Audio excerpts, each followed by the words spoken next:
Hi guys. Nice to see you all again. Um, yeah, what can I say? If I look tired, it's because I'm tired. But I got past my jet lag, so I'm like catching up on all the hours. Oh my god, of sleep I didn't get. But, um, guess where we are? We're at And Justice for All. I don't know, it's fun to see these videos make progress, go through the discography and everything. And this is also a special album for me, I would say. It's the first, right? Yeah, it's the first album I got on vinyl. I actually got it, I got it on vinyl even before having a record player. Just because I just liked the art of the album, the cover art, and I don't know. I just kind of wanted to have it. Maybe some of you can relate to that feeling. But yeah, And Justice for All, famously known for being Metallica's progressive album, maybe most progressive album. I don't know if people see Death Magnetic. I guess people see Death Magnetic as being a little less progressive. I'm not sure, but definitely on the progressive side for Metallica. Let's give some historical context here. Of course, if you're a Metallica fan or you've heard of their story or whatever, you know that on the Master of Puppets tour in 1986 in Scandinavia, Cliff Burton had that fatal bus accident and passed away. So, he was out of the songwriting picture, at least for the most part. And Metallica, changed their lineup. I should have mentioned this in the Ride the Lightning, Kill 'Em All stuff, but Dave was already out of the band and I mentioned Dave. Anyways, yeah, Metallica had a change in its lineup, and a pretty massive change if we consider how big of an influence Cliff Burton was in the songwriting, right? So Jason Newsted comes along, and of course, we have the whole drama with the bass not showing up in the mix, or like not really being able to be heard. The mix of this album, he did write one riff that I know of, which we'll get into soon. But anyways, yeah, basically lineup change and mood change, like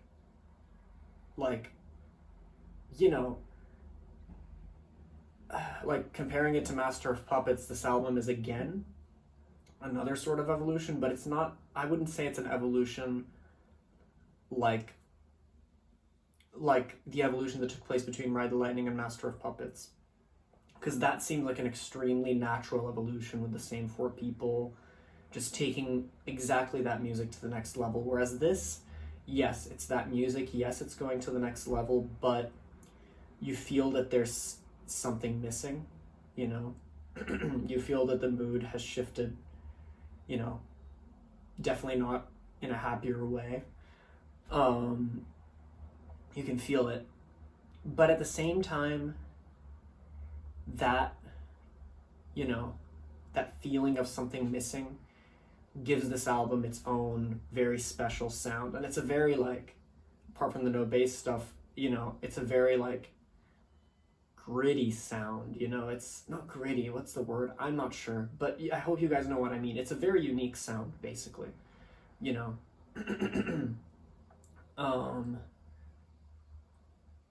I don't know how to explain it, but although some people might not like it, I think it gives the album a lot of character. You know what I'm saying? So I enjoy it.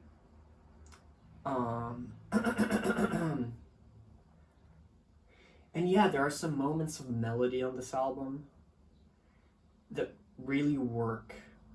And I'll explain it later, why they work and stuff like that, but it has something to do with this whole gritty sound they've got going on. What else? That's it. I mean, I appreciate the added the added progressiveness on this album. I don't know if we're if I'm calling it the right way, but I really like that stuff. It makes it a little harder to make my notes and analyze the songs riff by riff and remember everything, but as a listener, I love that stuff, you know. It makes the songs more replayable for me. So I'm into it. And yeah, we'll get into it, but someone that really impressed me on this album was Lars, because, you know, in interviews and stuff, he was talking about, and the rest of the band members, but I remember him talking about, how in the late 80s there was kind of like a move towards, quote unquote, showing people your chops in the thrash metal scene. So showing how well you could play and how, you know, complex your riffs and drum parts could be. And he doesn't seem to be into that now, but I like that whole movement. I like hearing it, and his parts were pretty impressive in some points and really drove the riffs in a positive way. Anyways, enough babbling. Let's get into the music, and we start with Blackened, right? Oh, and before we get into all this stuff, let's get into all this stuff. We start with Blackened. We start with Blackened. And you know, it starts with that like beautiful reverse intro, really unique, and like it fades in. And at that point, you're kind of wondering, you know, what's going on, and it's really beautiful, you know. So I'm already into it. And then we start with that awesome first riff, arguably the main riff of the song, or definitely the flagship riff, right? The one that Jason wrote on the bass. Which is really cool and kind of stops that beautiful moment in its tracks and gets into some heavy stuff, you know. The drums come in very on the beat, you know, like basically whatever. I'm not really describing much when I do this, but I hope you remember. And then the second guitar comes in, and then the riff the song kind of explodes into headbang, what I called headbang material in my notes.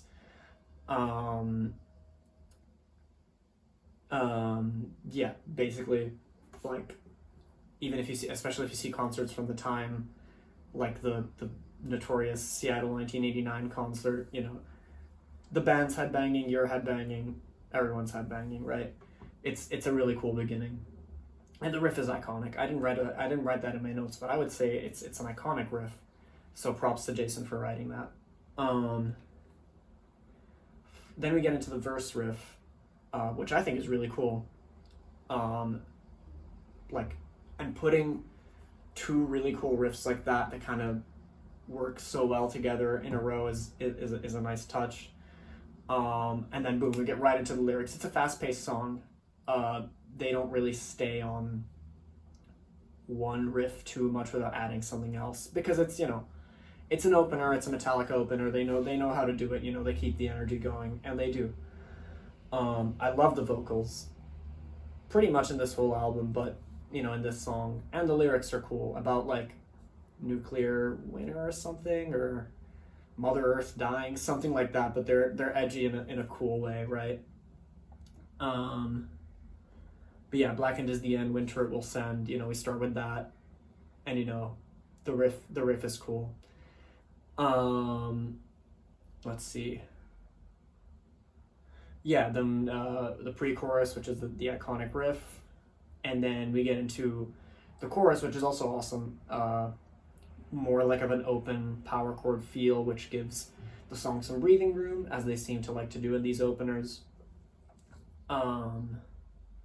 And the lyrics are great in that part. Just like very easy to remember. And then we get right back into verse 2 with some changed drums. The drums are also really cool in the chorus. You know, just like all around great stuff, great energy. You know, verse 2, chorus 2, or pre-chorus 2, chorus 2.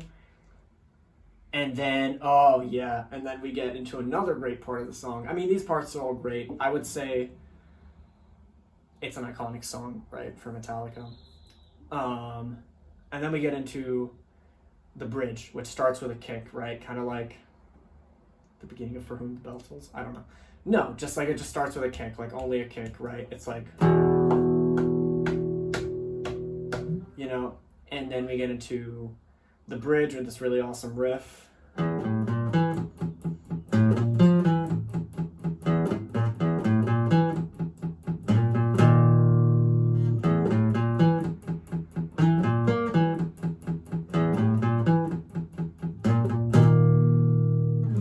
Right, with this like, I think it's called a stacked power chord, which I really like. Nice touch, and like really does the job. The vocals in this part are also great. Oh, and the drums, oh my god, the drums during this whole part, the bridge part, are awesome. You know, he does that little like double snare touch and then crash, kind of like doing some fills before the second guitar comes in and it becomes real headbang material. I love that part of the song. That's probably my favorite. Like, I always wait for that part of the song, you know, when it's coming, I'm like, ooh, you know, it's coming. And it works. It's an awesome riff and stuff. And then we get into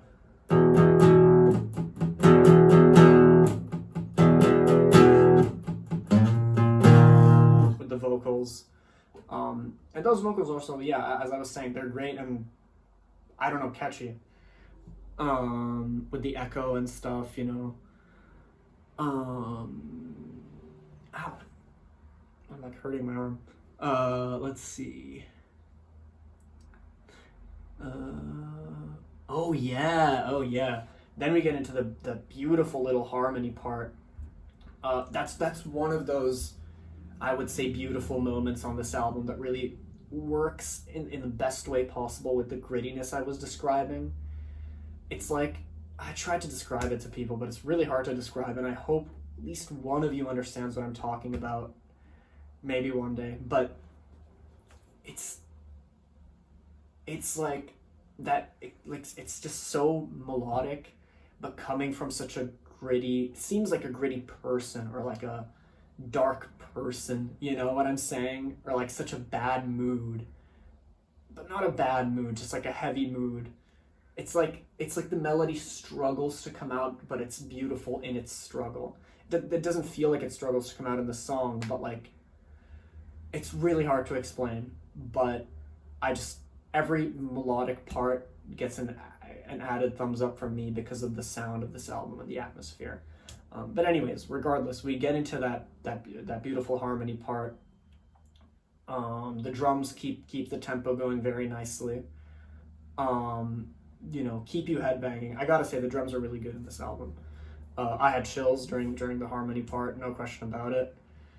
And then we get into the solo. How was the solo? Oh yeah, the solo was good. Used to be one of my favorite solos. I'd say Ride the Lightning's solo is still my favorite so far. But still, you know, I really like the solo. Yeah, the first section is a little slower. The second section is like super fast. Good stuff from Kirk for sure. And then we get back into the main riff, the first riff, whatever you want to call it, with some really cool modified drums that go like, start like on beat, go off beat. You know, it's headbang material from Lars, so great job. I love when it goes off beat. I think The Art of Guitar did a whole video on that and why it's 4/4, but it doesn't seem like 4/4 or something like that. Anyways, let's see. Yep. Oh, and an extremely welcome third verse. I guess pre-chorus and chorus as well, if I remember correctly. I was not sick of this song. The energy was up there. I was loving it, so I was actually happy that the third verse came in with some modified drums. And then the song ends with its main iconic riff. Great song, great opener, up there for sure with Fight Fire with Fire and Battery. I would say probably my favorite out of the, yeah, for sure my favorite out of the three. I mean, I don't know, it's a really good opener. It's got so many, you know, when it slows down, it's groovy as hell. When it's fast, it's fast. And like it just passes by in 1 second, you know. I could listen to that song for you know, years and not get tired of it. So really good thumbs up from me. And yeah, here I kind of wrote down my first impressions with this album, you know, compared to Master of Puppets as well. I said way more progressive drumming. Oh yeah, okay. I feel like what was lost in the bass, you know, like what we don't have anymore in this album with the bass missing and Cliff Burton missing, right? We can find in the drums, because basically that's that part of my brain, well, not that part of my brain, but like that percentage of my attention that I was giving to the bass in Master of Puppets and Ride the Lightning and, you know, Kill 'Em All to some extent, I'm not giving to the bass anymore because I can't hear it. But the drums are changing so much that, you know, that kind of fills that gap for me. So it works. It's obviously not the same thing at all. They're two different instruments, but I don't feel like there's something missing because I'm distracted by this new addition, if that makes sense. And yeah, way more gritty sounding, still a musical evolution for sure. Though you feel something is lost. But yeah, overall, those are just my first impressions of the album, but super good song to start off. I don't think they could have started it off better. You know, I wouldn't have put any other song there. You know, they knew what they were doing with the opener. It feels really inspired. It's super dark, has melodic moments. You know, basically, thumbs up. There isn't a part of the song that I don't like, for sure. Yeah, no. And the solo's really good. I was just remembering it, actually. Anyways, and then after Blackened, which left me feeling, you know, chills and smiling and headbanging and everything, we get into... Sorry. Okay.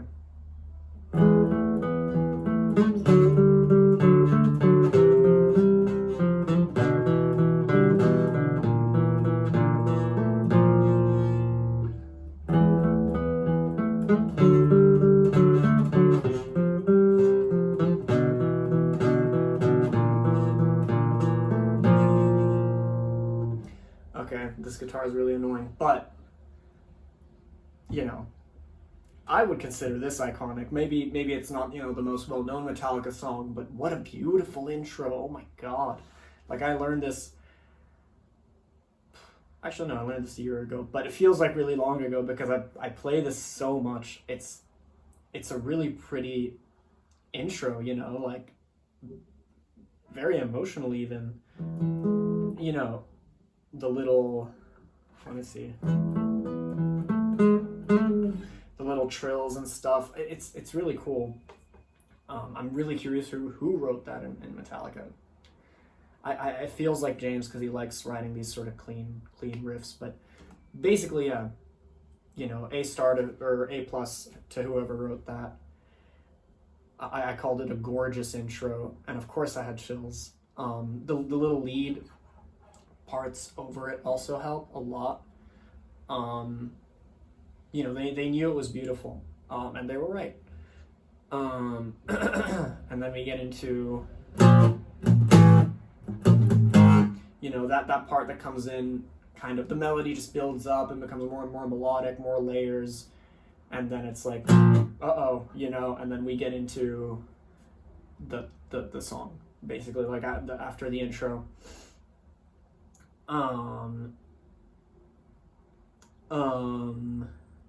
Yeah, and of course there's that super iconic drum part, you know, like, I don't have drums here, but the one that goes along with with this riff.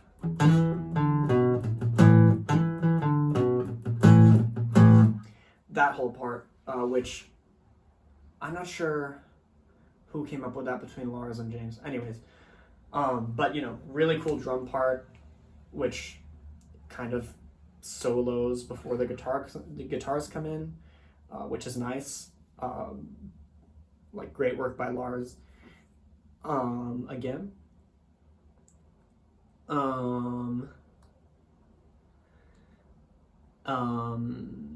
Yeah, some really nice lead parts over the riff that I just showed. And then, you know, it's like, no, sorry.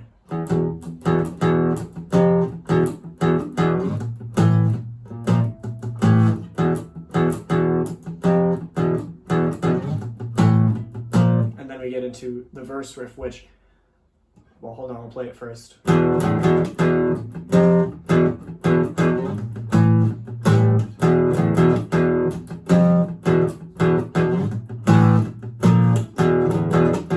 Which was really cool, and I listened to this song so much.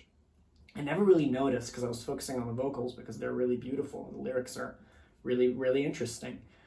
But it's a really cool riff, you know, how it like plays with the sort of E power chord here, you know, it's like, and it makes that work so well, you know, how it goes from here to down here, and it's just really, really cool riff.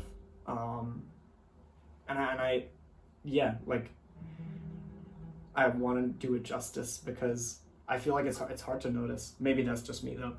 Anyways, really, really awesome riff into the first verse. As I said, great vocals, great lyrics, and a really interesting pre-chorus with I guess a key change. I don't want to talk about things I don't understand, but you know.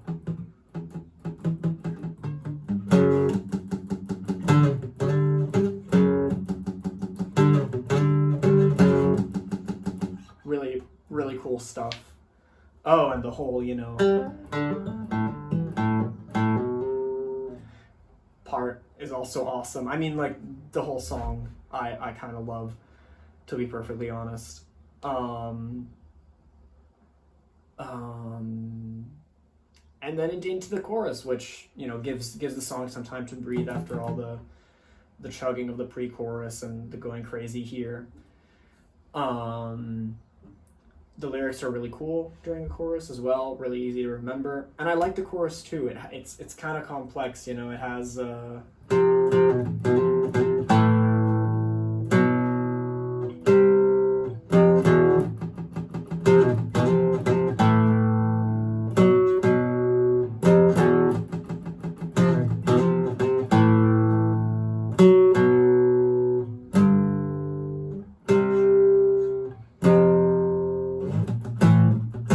like, I like how it kind of has three different sections, right? And like the first one is like a medium length, and one is a short length, the other one is a long length, like that. All that stuff kind of catches you off guard and is really cool. And I like this interval, you know, like pretty heavy stuff, and the drums help as well during that part.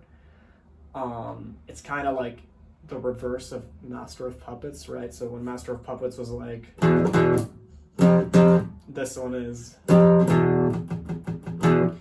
which is, I don't know, probably a coincidence, but I just like that, you know, mix of notes. I think it's really heavy. But yeah, so basically so far, pretty flawless stuff. You know, goes into verse 2, pre-chorus 2, chorus 2. We go, it looks like there's going to be a third verse, but we get into, or a third, I don't know, part. But we get into, you know, that part of the intro again, which is probably my least favorite part of the song, but it doesn't matter because it's like 20 seconds out of 10 minutes. So I'm just trying to be as critical as possible, but I really like this song.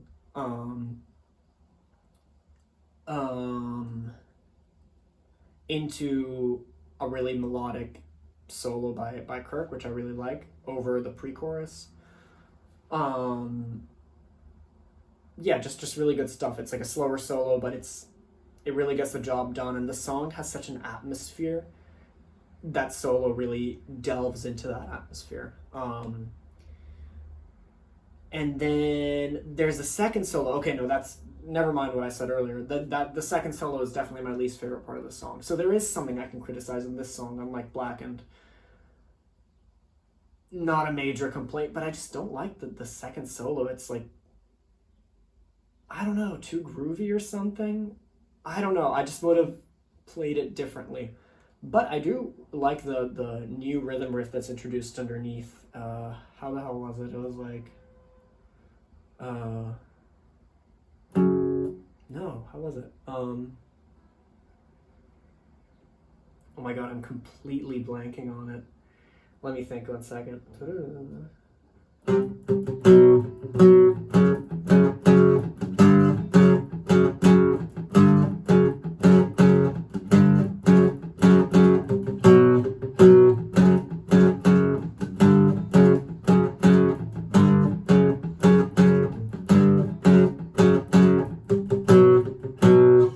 Pretty cool, pretty headbang worthy rhythm riff. The solo over it I don't like, but you know, we'll survive, you know. It's not a bad solo, it's just it's not as atmospheric and melodic as the first one to me, right? But that's okay. Yeah. And after that we get a little sort of lead up into into a really cool kind of headbanging. I called it the headbanging version, just like with modified drums, you know, a lot more crash usage. A headbanging version of the verse riff, right? So I think that the guitars are actually doing the same thing, but the drums are like making the riff just more explosive, you know. And from there we get into no.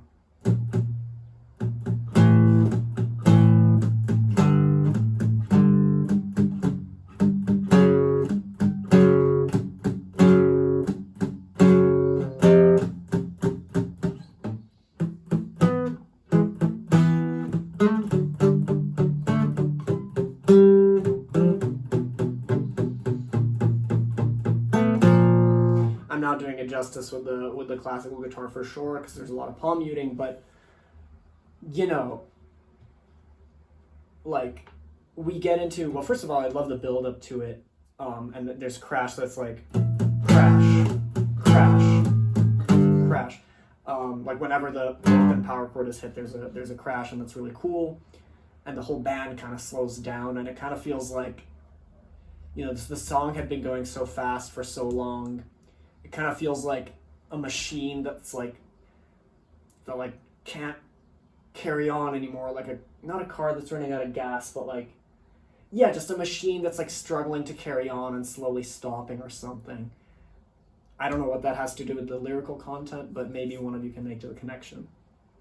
It's just a really cool little part, and it gets you ready for the super melodic stuff that's coming.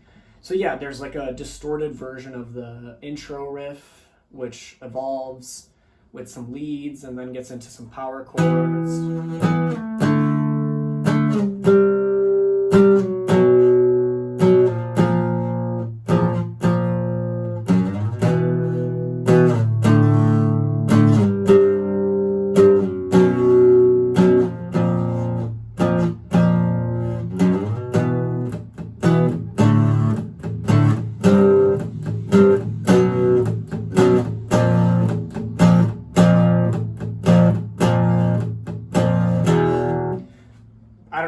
I think that part is really emotional, and with distortion you can hear it. I mean, you can hear it in the song. The band just kind of gets lost in the music, and that, you know, beautiful little intro part just becomes bigger and bigger and more of a monster, but in the best, most beautiful way. It's hard to explain. There's some lead parts over it that really help, but you know, the song just starts acquiring that gritty, beautiful melodic feel that I like so much. and it's just like the intensity just keeps rising as the power chords get more and more full. And you know, they really milk the tension here, you know, until it's resolved. That's definitely my favorite part of the song. Definitely a highlight of the album for me. Beautiful stuff, basically. Like, I can't not get emotional when I hear that part of the song or play it, right? Like, I would, like, the day that I don't get emotional listening to or playing that part of the song, I'm gonna know that something's wrong. You know what I'm saying? Like, I really like that part of the song. So yeah, definitely a huge highlight. Kind of like Master of Puppets, right? Like, I really like the bridges of those two title tracks. Only, as I was saying, for Master of Puppets, I didn't really like what was around those bridges. Whereas with this, what's around those bridges is already awesome to me. But, you know, the bridge is just on a whole other level. It's really cool. And, you know, it really fixes that second solo that I didn't like, because right after that second solo, we get into a whole section where the song gets more and more beautiful for me. So, you know, I just forget about it instantly. It almost doesn't matter at all. Let's see, what else do we have? Oh yeah, of course, chills during this part, like crazy.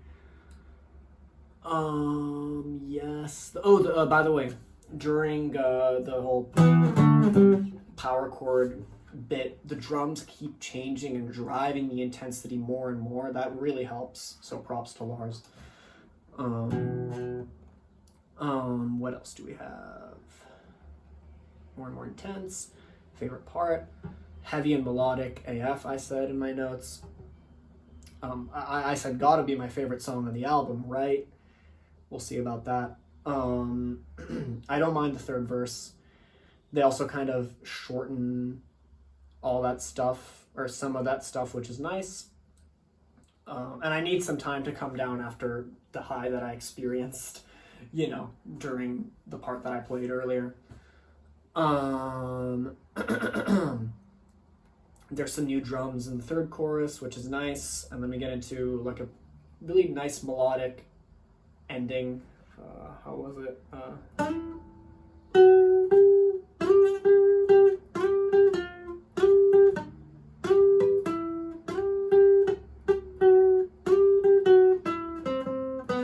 Something like that. Really nice ending. With another little bit of a chorus, but you know, the song really goes in that direction until it ends, and it's a really cool ending. It doesn't feel like, oh, let's just repeat the third verse and pre-chorus and chorus and end it. It's like the ending has its whole vibe, and it's cool. So A+ for that song, except for the second solo, but we can you know, sweep that under the carpet. You know, it doesn't matter. And I was thinking, what a beginning, you know, of an album. Like, Blackened and Justice for All are virtually flawless songs for me. I mean, Blackened's virtually flawless. And Justice for All is not flawless, but the 8 minutes that are left that are flawless are amazing to me. So I was thinking, what a beginning. I mean, Blackened and Justice for All, they're coming in hot, you know. And they kind of slow us down slightly with their next song, Eye of the Beholder, where the little intro fades in, something like that. The kick does some nice work as the riff is fading in.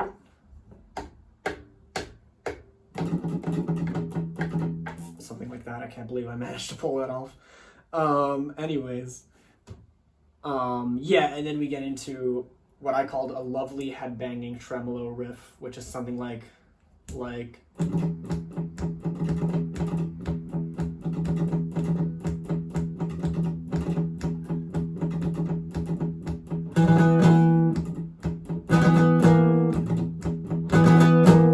something like that, which I find really cool. I mean, like, for a long time, whenever I heard the beginning of this song, you know, I was impressed with James' right hand, kind of like Disposable Heroes. Just like the patterns that he comes up with, you know, with just one note. And I like what they did with this little power chord. I don't know. I like a lot of songs that play around with these two E's here and this power chord and moving around. It's kind of like, I don't know. It's something that I tend to like, and this is no exception. Let's see. Yeah, the verse riff is cool. How was the verse riff? Wait. Oh, okay, yeah, it was something like.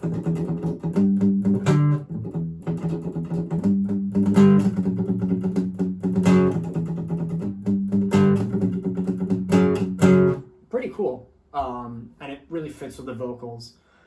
Yeah, I'm into it. Quite a bit. And all the riffs so far have been based on this similar pattern, sort of, which is cool. It kind of links everything together, and it almost feels like the riffs aren't changing. It's just the song is just evolving, so to speak. It's a cool feel. Yeah, the vocals are average by themselves, but they really fit the song and fit the riffs. That's what I thought. And yeah, then the pre-chorus is really nice. The vocals kind of get more emotional, which I like. And, you know, we finally get off that pattern. Not that I was sick of it, but, you know, they chose the right moment to jump off that boat, in my opinion. And then we enter the chorus. I said I don't know about the vocals. Yeah, I mean, they're okay. I'm being too harsh on these vocals. But the riff is, you know, it's okay. It's just cool. I don't know, basically chorus, least favorite part of the song, but when I say least favorite on this album, it usually means, you know, it's okay. Like, it's definitely serviceable.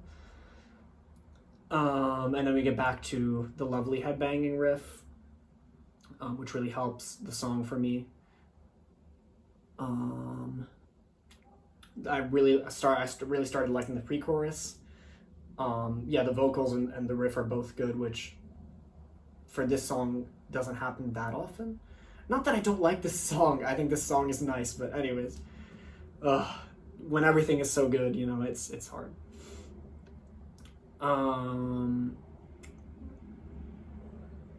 Yeah, then there's a modified version after the chorus. I'm assuming there's a modified version of the lovely riff, so it's like.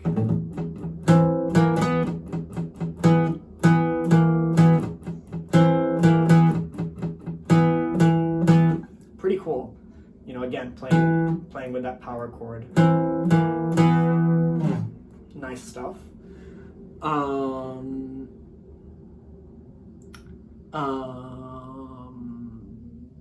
there's a solo over that riff, sort of. Like an okay first little section. Like, I liked it. It was cool, and then a beautiful second section over the chorus riff, which I was really impressed with because I wasn't in love with the chorus. But the solo was awesome. So props to Kirk. Then we go into a third verse, pre-chorus and chorus, which I was starting to get tired of the verse for sure. The pre-chorus I was still in love with, but then the chorus, like, we got into the chorus again, and I was like, come on, like, let's end the song, guys. Not that it's a bad song, but, you know, compared to the masterpieces I was hearing before, a little bit average, you know, in my opinion. But it's still prime Metallica, so it's great. I'll listen to it any day of the week. Just, you know what I'm saying. But I really like the ending. It had the pre-chorus riff with some nice leads over it, and then a modified chorus, which was cool. That being said, by this time I was fatigued, for sure. I was, you know, after all the emotional turmoil that I went through in the first two songs, and, you know, the concentration I had to give to Eye of the Beholder, but, you know, it didn't really do too much for me. I was like, okay, you know, like this is gonna be a long album. But then, you know, we hear the machine guns, we hear the screams, we hear the sounds of war, and we get into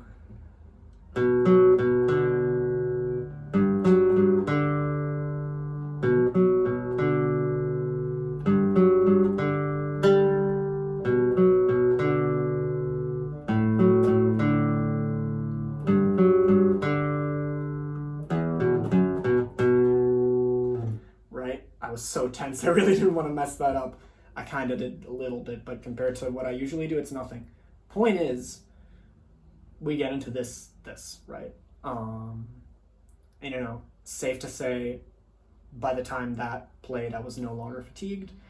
Metallica has a way of pacing their albums really nicely, where every time I start to get fatigued, they just like make me completely forget what that word even means, right?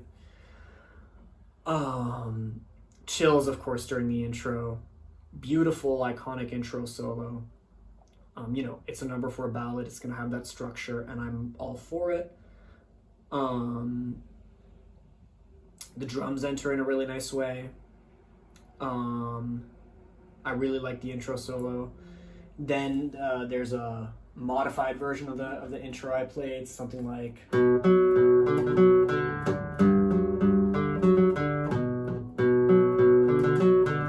that, which is really interesting and cool how that evolved. I really like that. And that's actually the verse riff, I think. Anyways, I'm not sure. The verse riff is definitely similar, but I love that little modification there. Then there's a lovely part with 2 guitars, you know, very beautiful, like classical sounding stuff. Yeah, and then they kind of do a into verse 1, so like, right, which is cool. I like that interval as well. I guess it's like the power chord equivalent of, if you know what I'm saying, like, I hope you guys know what I'm saying. I definitely don't know what I'm talking about in terms of music theory, but I'm just seeing the shapes. Really beautiful stuff. And yeah, we get into the first verse. I love the lyrics in this song. You know, I've seen interviews where they talk about their inspiration. I've seen the music video. It's a really dark subject, but it fits the song, you know, like, it just works, you know. It's a cool contrast between all this beautiful guitar work and the subject matter and the lyrics, and James' voice is perfect. You know, I'm really into it. There are some cool vocal harmonies in some lines in the verses, which is cool. Then the chorus comes in, changes the mood slightly, like it's more, you know, heavy, I guess. And then we go back into verse 2. Again, the verses are beautiful. Some awesome lyrics, like tied to machines that make me be, I don't know, really dark stuff. And the way he sings it, or James sings it, makes it really dark to me.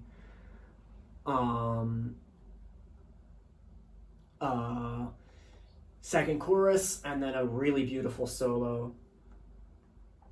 After that second chorus, we get into a third chorus with different lyrics.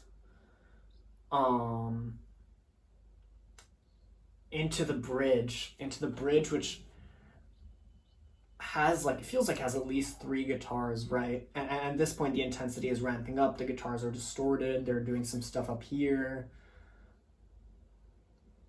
You know, I don't know how the bridge section goes. I just remember it in my head, but so I can't play it for you. But it's a really beautiful part that I kind of overlooked, because this song has so many iconic riffs and moments.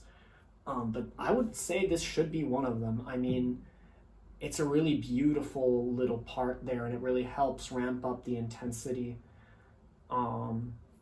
Lars goes crazy with the drums during this part until he settles into his extremely iconic groove, you know, with the kicks. kind of teasing what's coming next. And yeah, I had chills during this part, by the way. And then, you know, the super, super, super iconic, you know, I want to call it breakdown. I've misused that word in the past. You know what I'm saying, like the part that everyone thinks of when you say one. And for good reason. I mean, it works, it does its job, and it feels like all of the words that were spoken, you know, like before, some really dark things were being said, but it was beautiful and it worked, but the riff didn't really match the gravity and the anger of what was being said.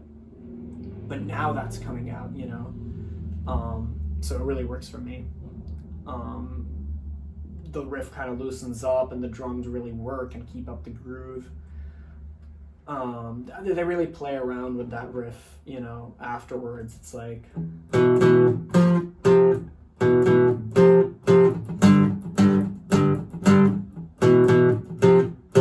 stuff like that, and they do so many variations of that, and I love that stuff. It makes the song infinitely replayable for me.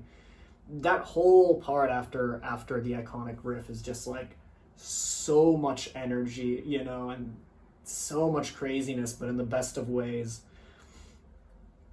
I feel like it's definitely the strongest, or like the harshest, not the harshest, but like the biggest change in one song that they did in these number 4 ballads, right? Even if you think of Fade to Black, yes, there were big changes in mood, but like, I don't know, man. They went from being like very clean to like super heavy, and it feels like it fits, you know, because of the subject matter, because of the mood, because of the tone of the album. I don't know.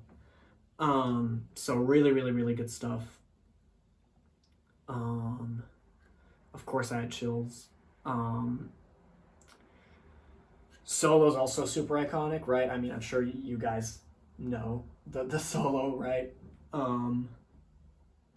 Then there's another solo with a harmony part, which is equally awesome. I tend to forget about it because the first one is so iconic.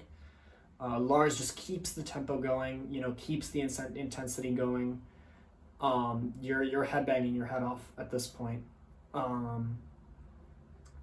And yeah, basically before you know it, you know, the song just ends and it leaves you wanting more. And, you know, I was saying And Justice for All might be my favorite. This is my favorite on the album. Again, a number 4 ballad wins me over. I don't know what it is about these songs that I like so much, but here we go. Or here we are. I didn't really mention, you know, how good any of the riffs were or stuff like that, because I just take it for granted because I like the song so much. Another virtually flawless song, I would say. There's no part that I don't like, even a bit. You know, the vocals are perfect. Everyone's perfect. So, you know, flawless stuff. I'm no way. I'm definitely no longer fatigued. Just great stuff. Like it's definitely a magnum opus of some kind, you know. So yeah, give me 1 second. I need to go to the bathroom. It's nice because, you know, we're halfway through the album, so maybe it's fitting that I go to the bathroom. Not really, but okay. But yeah, see you guys afterwards. Okay. Sorry for the quick break. I also turned on the air conditioning. I hope you guys don't mind too much. I was just like really starting to sweat, so, and I couldn't concentrate. I need to concentrate. Anyways, after that, as I was saying, no longer fatigued at all. Really just like blown away by this song every time I listen to it. No wonder it's a live staple. And then we get into Shortest Straw, the Shortest Straw, with a nice intro. You know, it's like, you know, what's happening, kind of intro, which they seem to like doing a little bit on this album, not necessarily in the intro, but in different parts. And then they introduce the chorus riff, kind of, to me, the flagship riff of the song, because it also goes with the lyric, the shortest straw, or like shortest straw. Let me play that for you, or like how they play it in the intro, which I find really cool. Wait, let me readjust my pick here.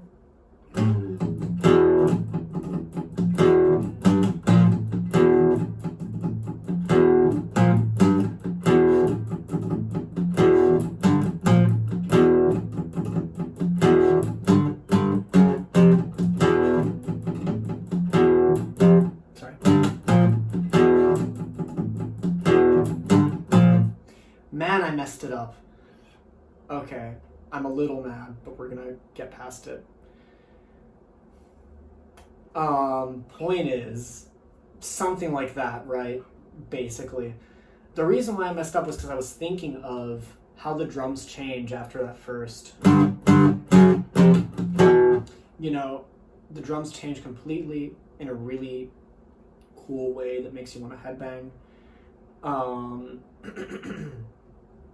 So I'm into that intro a lot. And then after that,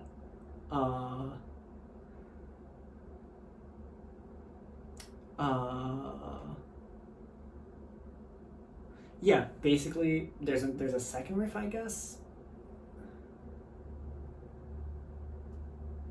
I don't know if it's this one or not, but yeah, I guess it is this one. Yeah. The next riff is also pretty cool, kind of like always unexpected for me, in a good way. I don't know.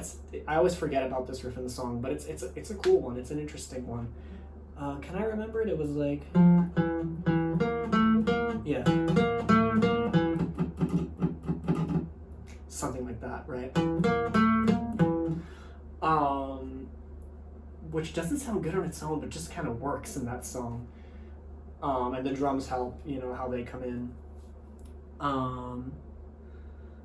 It's an interesting song. Very characteristic of this era, I would say. Great verse. I like the riff too. Nice vocals. I'm headbanging. Cool double kick into the pre-chorus. There's another pre-chorus riff, which is cool. And then the chorus, you know, shortest, that whole thing, which I really like that riff, by the way, if you hadn't noticed. And the drums do that changing thing there as well. It's not just reserved for the intro, which makes the chorus as a highlight for me in this song. Like, I really like the drum work in the chorus. What else do we have? I said drums are going crazy in the transition to the second verse. Apparently they're going crazy. And they keep up the tempo really nicely. There's a key change in the verse, which is cool, I think. Yeah, I said the drums are headbanging material throughout the whole song, pretty much. Like, the drums are going off in the best of ways this album, in this song, and in this album, but especially in this song. You know, Lars has his style and it works. That's all I'll say. Let's see.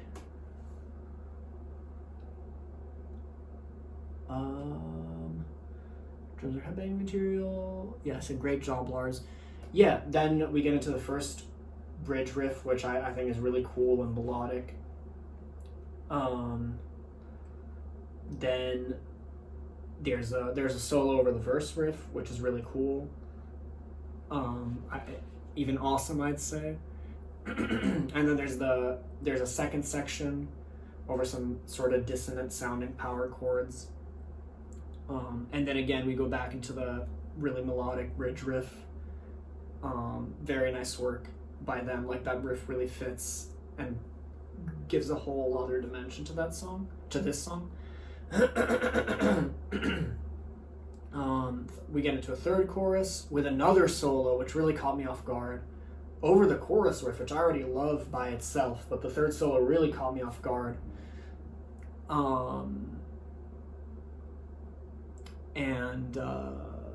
It was not my favorite, but the way it caught me off guard and the notes that were played were kind of interesting, so I didn't mind. I also didn't mind the third verse because so much is going on in this song. You really need that much time to digest everything, I would say. There's a slightly modified third pre-chorus, then a little fake ending with the fourth chorus, again the beautiful bridge riff, and then the ending. And I wrote, oof, what a handful of a song. It almost overstayed its welcome with so many parts, but it didn't, because again, there was so much going on. The drums are all over the place in the best of ways. All the parts are good. Like, I would call this a flawless song as well. Like, there's no part that I don't like. Well, okay, apart from that third solo, which was interesting, but not super good.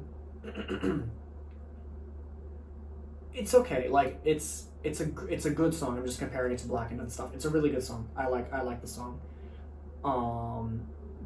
Again, so basically what I'm trying to say is not to the beautiful level of Blackened and Unjustice for All, but it like really works as a B-side. No question about it. Like, great song, and really complex, which I'm into. It's a little harder to get into the more complex songs when you're writing down notes, but that's on me. That's my problem. I don't think it's a usual way to listen to albums. So great song. Although I was very, very slightly fatigued, but I think that's down to me writing notes, so let's ignore that. But however, once I heard the next song, I was no longer fatigued. Again, great pacing by Metallica. Whether the reason for me being fatigued is me writing notes, or the album itself, or the concentration, or what. But once I heard this next part, I was no longer fatigued, because it's iconic, I would say. Let's try and play it here.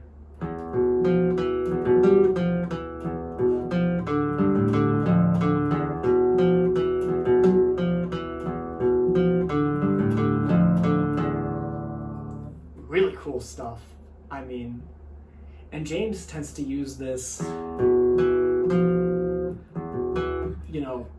sort of thing to begin his clean riffs a lot, but he makes all of them sound so different, Anyways, I digress. Really good, beautiful, ominous, clean riff, which then becomes distorted, headbang material. The drums are doing great on the toms. There's a little effect in the background once the riff becomes distorted, which is really cool, adds to the sort of atmosphere a lot. Then the chorus riff is introduced, nice riff, I like it. There's another little ominous riff, and then the drums kind of lead us into another riff. And they do it again to get into the verse, and I love how the drums lead into different parts at some points in this album. It's cool. It works. It's even on the second and third listen, however many listens, you really wait for it, in the best of ways.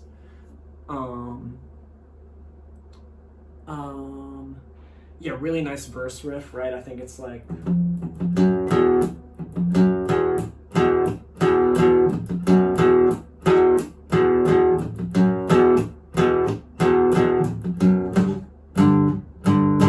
something like that, right?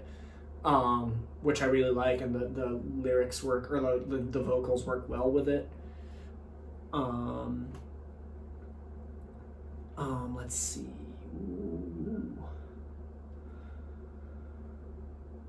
Oh yeah, there's some really nice crashes in the pre-chorus. It's like, I don't know if it's a pre-chorus or just a verse. Anyways, there's some cool crashes, and then the chorus is also awesome. I like the riff a lot, and the vocals are great.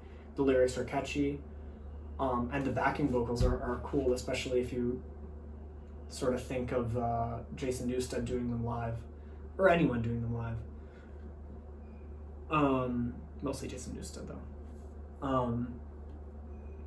Then we get like lots of crashes and crazy drums introducing us to the second verse.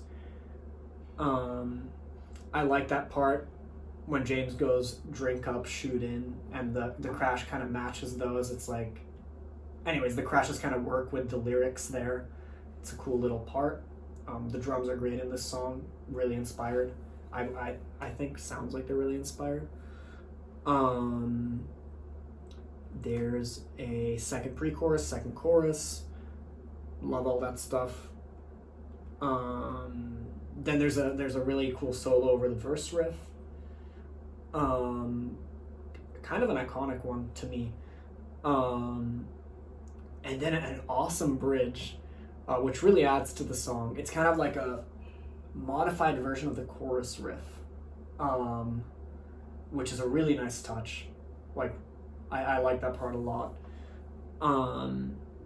The drums are headbang worthy again. And then there's a fake ending, which I was thinking, it should have been real, but okay, whatever. Like, they shouldn't have made it a fake ending, they should have just ended the song there. But it's almost worth the extra length of the song, because there's a little part, which I really like, where James says, really softly says infanticide, and then we go into a chorus, and I just really like that part. If you know what I'm talking about, you know what I'm talking about. And that part's really awesome, always gets me. And then the first ominous clean riff, or clean part. No, this is how the song ends, which is a really cool way to end it, actually, really creative. The song, so the riff that's going on, I think the chorus riff is fading out, and the first clean riff, I think the one that I played, is fading in, so they're kind of like trading places, and it really, really works. Yeah, it's a modified version of that part, but it's really cool stuff, really interesting way to end the song. And overall, really nice song. Like, it works. You know, again, great B-side. Like, thumbs up from me. There isn't any part in the song that I don't like, I would say. So, yeah, great stuff. Then we get into, and it works also in terms of pacing, because this was a slower song. We get into the frayed ends of Sanity, with its, again, iconic intro with the backup vocals, drums going crazy as usual, and then the first riff, which is really cool. The drums come in really, really nicely with a sort of sound effect. Everything's really groovy in the best of ways. Yeah, then there's the verse is made up of two parts. I'm going to call them part A and part B. Part B is the first riff that played at the beginning after the iconic intro. And part A has like some nice little power chords, something like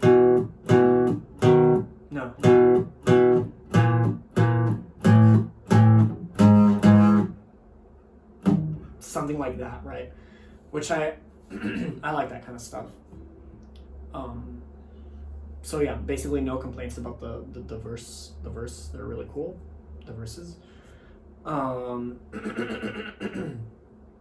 yeah, the pre-chorus is also really cool. The drums kind of change as well during it, and like that makes the riff awesome to me, or the pre-chorus awesome to me. The chorus is like kind of similar, based off the same riff, with some nice vocals. And then back in verse 2, Lars is going crazy with the crashes and everything. Second pre-chorus, still awesome, nothing changed there. The drums really keep the tempo going, which is cool. It sounds like there's going to be a third verse, but it's actually a really beautiful lead part with a beautiful harmony. No, there's some really nice little harmony bits in this song. This one right here is probably my favorite part of the song. And then there's that little awesome kind of drum fill that Lars famously messed up live once, into another little harmony part, which is really melodic and cool, and The pace is really fast, but they still manage to make it beautiful. You know, you're definitely headbanging at this point. I literally wrote, "Damn guys, great work" in my notes, so, you know, thumbs up. Let's see. Then there's a solo over a similar sounding riff to that harmony. Very interesting solo. He goes all over the place. The moods just change very quickly, but it's great stuff. Like, that's a really good solo, actually. Oh yeah, then there's this riff, which is again headbang material to me, and a really interesting riff. It's like,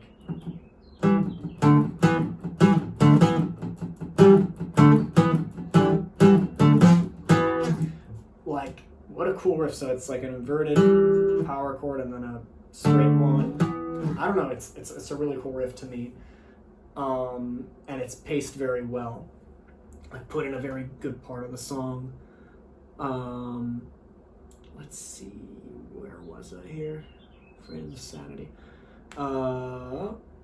Yeah, the harmony part mixes in with it. No, and so the harmony part and the part that I played are kind of trading spots. It's really, really cool. Like, the intensity just keeps rising and rising and rising and rising, and the parts just keep getting more and more mixed up.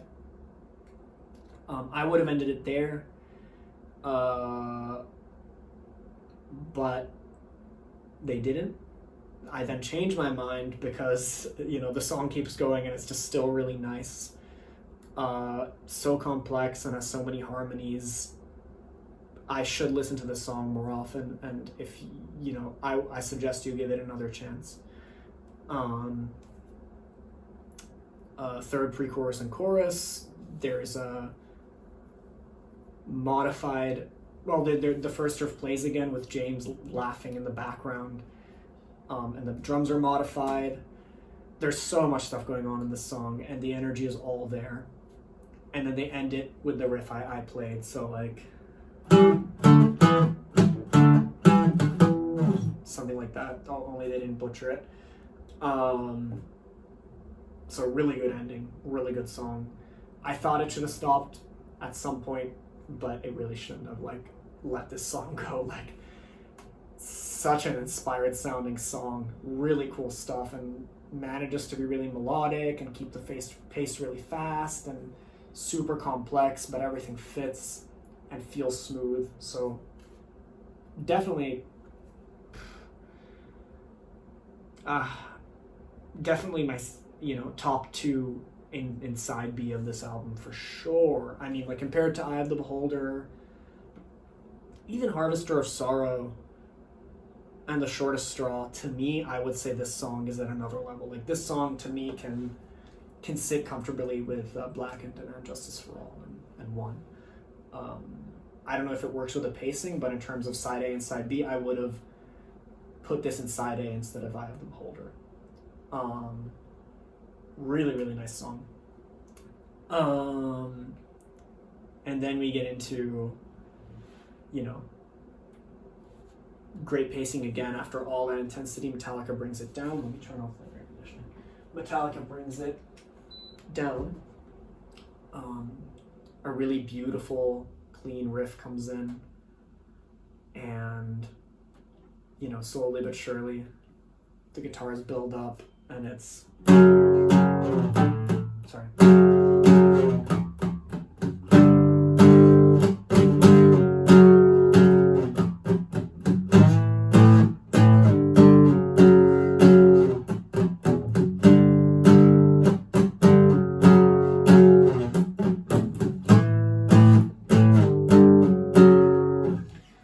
Again, I would say somewhat iconic, right? To Live Is to Die. I love the drums in the intro. The guitars are really melodic in the intro. And then I called the riff that I just played slow headbanging material, which it is. I mean, it's a really simple, well, relatively simple, and powerful riff. The drums are also great during it. There's a lot of nice, like, kick work going on. Then there's this part, which, you know, isn't as cool as the main riff, but it works as a variation to keep things fresh for sure. Lars is going crazy with the fills, as he usually does in instrumentals. I'm all for it. Kirk then adds some octaves to the main riff, you know. Okay, I definitely can't do it.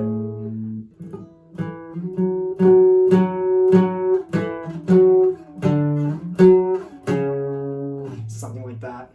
I'm not going to attempt it anymore, but you guys get what I'm saying. It works. It feels like an evolution of that main riff. Works perfectly. It's a fitting evolution, I said. And then, yeah, then we get into the next riff, which I can't even play, but it's like...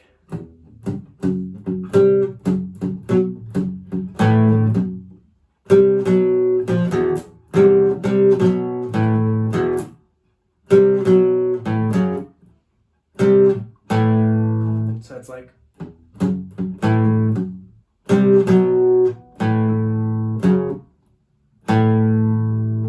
That whole riff, I hope you guys know what I'm talking about. Definitely my least favorite riff of the album. It's okay, it's interesting, but like nowhere near, it doesn't fit the song that much to me. Still, it's okay. It's fine.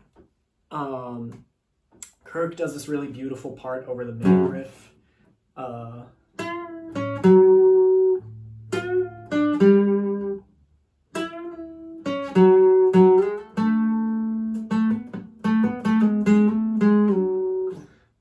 like that a lot. I'm not doing it justice, but it's really beautiful to me.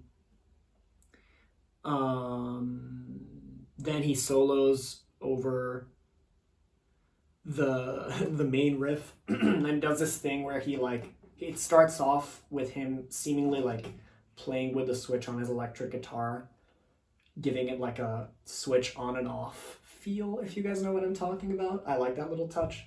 And the whole solo is really nice. Like, it's cool. It works. And then I call the next solo a very melodic and Kirk-esque solo. But I saw in the tabs, I'm not sure if I have the right source, right? But it seems like this is actually James' solo. So hats off to him. It's a really melodic solo. Which really works to bring us into my favorite part of the song. As I said in my notes, it's building up to something so beautiful, and then I got chills because we got into, that really melodic,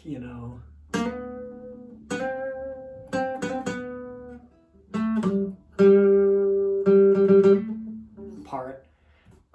Which, like, another one of those parts where it seems like Metallica just reached into my mind and understood what I wanted before I even understood it, and brought it to life. Like, it just seems like this is one of those parts that's like already written, how could it not be already written? It's just so beautiful, so yeah, super good part.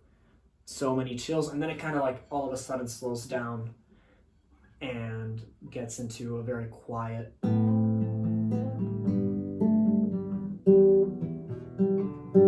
sorry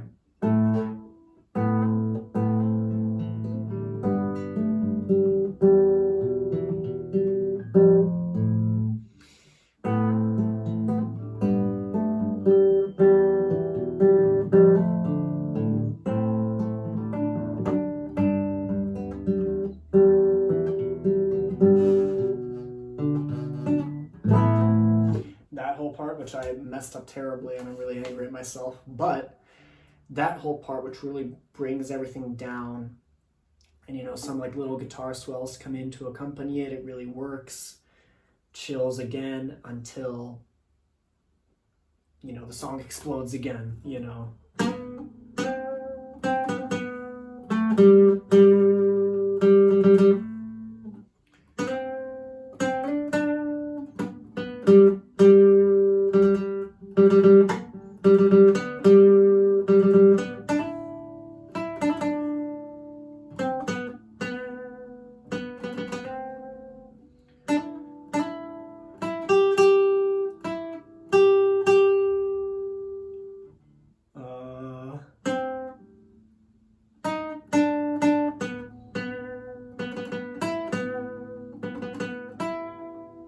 that whole part, which I'm trying to remember.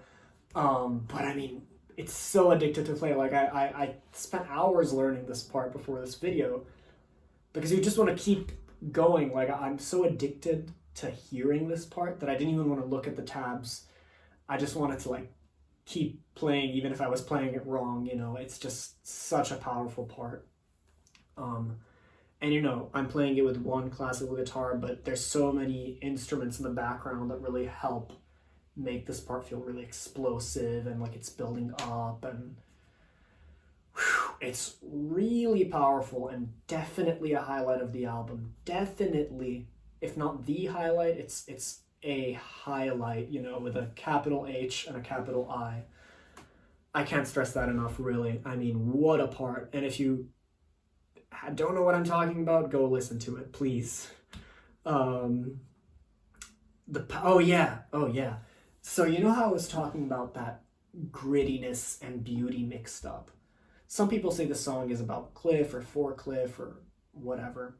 I'm not sure about that, but it's just such an emotional song, emotional instrumental almost. But yeah, there's some power chords in the background of the part, and they're so distorted. They really give it that grit that I was talking about, but the melodies, despite that grit and the sound of the power chords, just like cut through it and make something really tear-jerking. I mean, yeah. I call it melody at its finest. And then the drums change and it starts, you know, I think it's here that they change. No, how was it?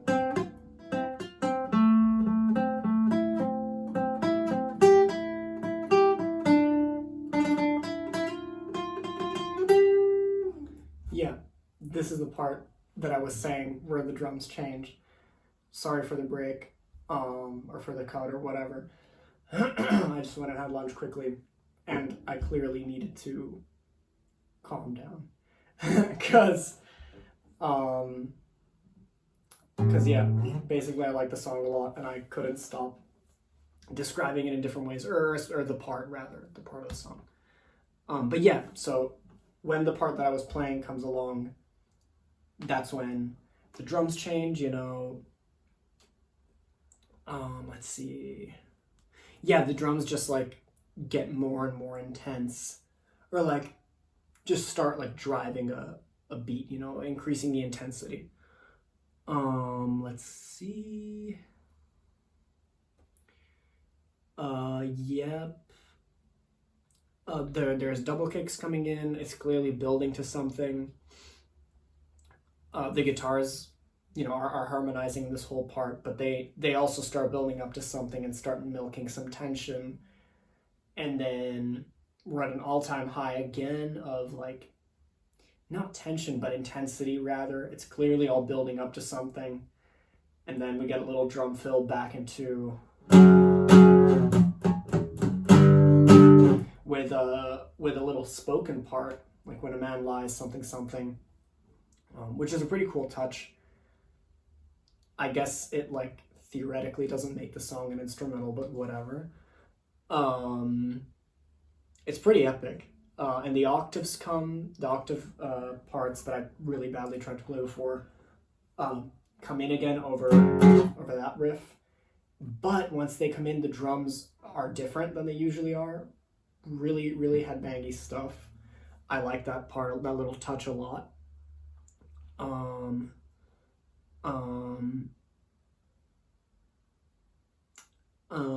Yeah, then we're back to the part, but there's power chords over it now rather than the main riff. Then we go back to the main riff with some really interesting changed drums. And then I love the ending. It's, I guess, similar. Yeah, it's just like Harvester of Sorrow, or similar to Harvester of Sorrow, where there's a distorted guitar doing something like that. And then slowly this fades out, and a clean guitar playing, I guess, the intro or something very similar to the intro fades in. And I love that little, I love that way of ending songs. I might rip it off if I ever actually release something.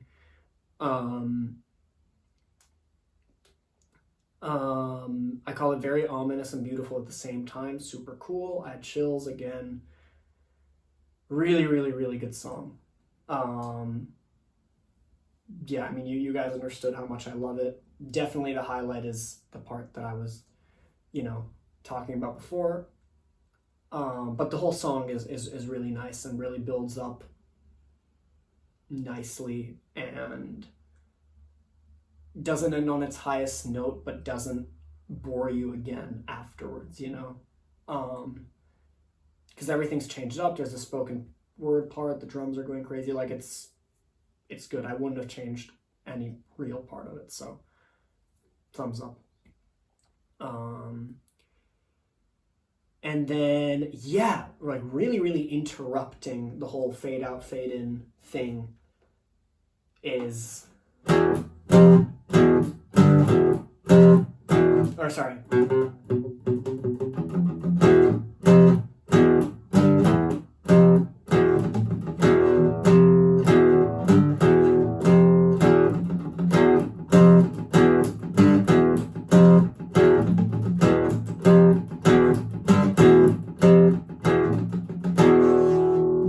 Really cool, like, whoa, what's happening kind of intro to Dyers Eve, especially considering the fact that it actually feels like it interrupts To Live Is To Die, almost as if To Live Is To Die is a fake ending to the album. I don't know if that was the intention, but it's cool. I appreciate it. The intro is really, like, I like the intro a lot. Really wakes you back up. Not that To Live Is To Die was boring or anything, but it like brings you into a whole different mood is what I'm trying to say. Really good intro. Super intense main riff. Same with the, I guess, pre-chorus. Also, it's really complex sounding. Yeah, and I like the verse. First of all, I like the lyrics. Second of all, I like the verse with like power chords and double kick. Usually the verse has sort of the faster, more complex riffs, but this is just power chords and double kick, and it works perfectly. Like, the intensity is still kept up by the double kick. I don't know, it just works. Really nice chorus. I forgot about the chorus, but I like it a lot. I don't know, it's good stuff. Good right hand work on the guitar. I like it a lot. We get right into verse 2 and everything. Chorus 2. And then for the bridge, we go back to the intro. And then there's a super, which I completely forgot about, but like a really fast solo over the main riff. Well, that's kind of changing up. The second section of the solo, so there's 3 sections to the solo. The first one is like, ooh, really cool. The second section is awesome, and the third section is even better, I would say. Like, Kirk has this little melody that he goes back to in the, like, back and forth with in the second and third sections of the solo, and I really like it. It's cool how he introduced that kind of melody in such a fast song. Kind of reminds me of Fight Fire with Fire a little bit. No, not really, but like, it's that same way of putting a really melodic solo in a really fast, energetic song, and it's something I like a lot. Then we go into a heavier version of the main riff, so rather than like it's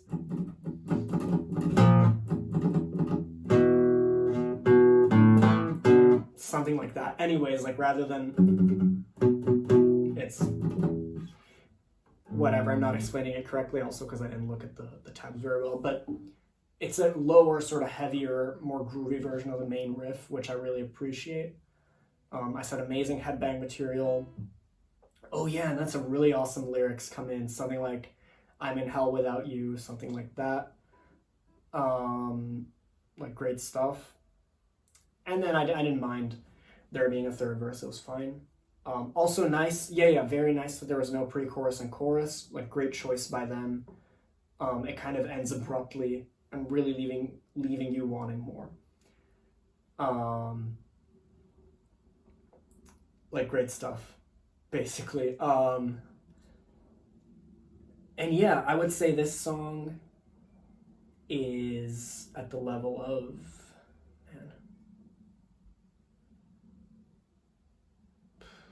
Yeah, definitely somewhere near the level of Frayed Ends of Sanity, I guess. Yeah. Well, yeah. Yeah, and yeah. In the same ballpark as Frayed Ends of Sanity and Shortest Straw. Maybe not Frayed Ends of Sanity. It's somewhere between the Frayed Ends of Sanity and the Shortest Straw for me. I would say definitely more towards the Frayed Ends of Sanity. Like it's quite energetic. Anyway, somewhere in between. It's up there basically. So before we kind of look at the album as a whole, which I guess we're doing now, I just kind of want to go back and like divide these songs into sections for me. So we have like the, amazing, quasi masterpiece section. I don't want to say masterpiece. You know what I'm talking about. Like really, really great songs. I would put Blackened in there. I would put And Justice for All in there. I'd put One in there. And the Frayed Ends of Sanity barely makes it in there, right? And To Live Is To Die. Dyers Eve, The Shortest Straw, and maybe the Frayed Ends of Sanity, depending on what mood I'm in, and Harvester of Sorrow are in their own little section. And then, yeah, I guess Eye of the Beholder is on its own. Even though I really like that song, it's just, like, not as, like, meaningful to me as the other ones. Or, like, it doesn't evoke the same amount of emotion, let's say. Still, like, all in all, really solid album. I love the progressive elements in it. So many good riffs, so many beautiful melodies. Like, big thumbs up. It was hard to find stuff to criticize. A little less palatable than Master of Puppets. Not that that's a bad thing. And felt very different. Rather than feeling like, whoa, how did an hour pass in 2 minutes, or in seemingly 2 minutes, it felt like, whoa, what a trip, like a long time has passed, but not in a bad way. It's like, wow, I went through so much, you know what I'm saying? I feel like it's a really solid album. Maybe for me, Eye of the Beholder is like a bit of a rough spot, especially once we get into the third verse and stuff. Still though, it's a really nice song. Like I'll listen to it any day of the week. Yeah, like it's got so many really melodic moments. The vocals are always great. The drums are always at the top of their game. Kirk does some really nice work, although there's some solos that I am like, on, but most of them I really like. So many riffs and so many variations that are all great and feel really inspired to me. And it's a cohesive experience, it's got a really unique sound, which I appreciate. It's also nice to kind of see the patterns, between Ride the Lightning, Master of Puppets, and this album, with an opener that has like a lot of energy, the title track being at the number 2 spot, the ballad being at the number 4 spot, and then around the end having an instrumental. I like all that stuff, and then having having like a slower song somewhere. Oh god, sorry, somewhere. Like Harvester of Sorrow or The Thing That Should Not Be. They're not always at the same spot, but yeah. It's cool to see those patterns, and it definitely feels like a evolution of the band with something missing. And of course there's gonna be something missing, you know. But yeah, like if I heard this in 1988, I would have been all for it, you know, and I am all for it. It's definitely up there with those 3 albums, no problem, you know. Yeah, it's hard for me to even try to rank those 3, because they're all similar, but at the same time so different, you know. But yeah, like great work by Metallica, like really cool evolutions. Again, super good drums all throughout the album. They really do songs a lot of favors. Great riffs, of course. Yeah, lots of headbanging on this album. It's the drums. Anyways, and so many really, really melodic parts, more so than some other albums, I would say. Like, the melodic parts on this album are really, really memorable because of that. To me, because of that whole grit melody thing I was talking about. It's a unique one for sure. And I'm glad it's a part of history, you know. It's cool. That being said, I guess we're done here. Yeah. Like, I hope you enjoyed. Sorry for the cuts. It is what it is, I guess. If you enjoyed, leave a like. If you want to see more, please subscribe. Let me know in the comments, you know, anything you want to say. Feel free to correct me on some stuff. I'm sure there's plenty. And yeah. Yeah. Let me know also in the comments what bands you'd like me to review next. And yeah, thanks for taking the time out of your day to watch this. So have a good day, guys.